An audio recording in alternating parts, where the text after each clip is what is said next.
this week, guys, we've been talking about prayer, and we've been talking about this subject of prayer, and we're talking about revival and what we need to be kind of praying if we want to see a genuine revival where people are being saved. Well, Jonathan Edwards, a very famous preacher, he said this: when God is about to do a new and mighty thing, he always sets his people praying. Always sets his people praying. Listen, in the ministry of Jesus, prayer was a focus. We see in the apostles' lives, prayer was a focus. We see all throughout church history, prayer was a focus. We see these amazing revivals that took place, and you read these men who were part of these revivals, and prayer was a main focus of it all.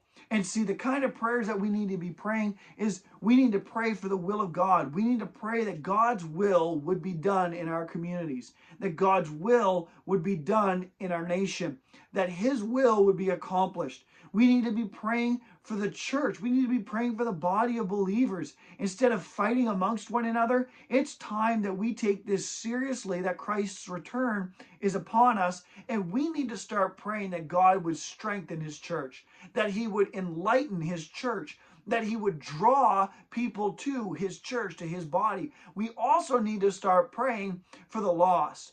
We need to have a heart for the lost. We'll never see a revival in our nation if we just simply do not care about those who are lost, right? It's not going to happen. So really, what I've done this week is this. This is a call to prayer.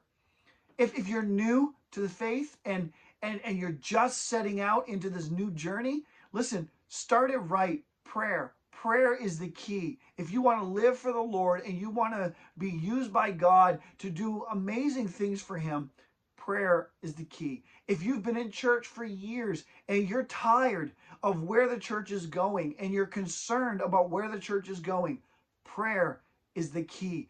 If you're in a church and everything's awesome and going great and you're just desiring to see people saved, listen, prayer is the key. It all is going to hinge on prayer. We must seek God, and we must have the will of God in our lives, right? That must be what we're desiring to see. So listen, I hope you have an awesome weekend.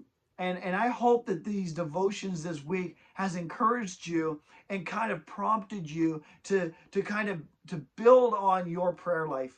So until we meet again, may God bless you.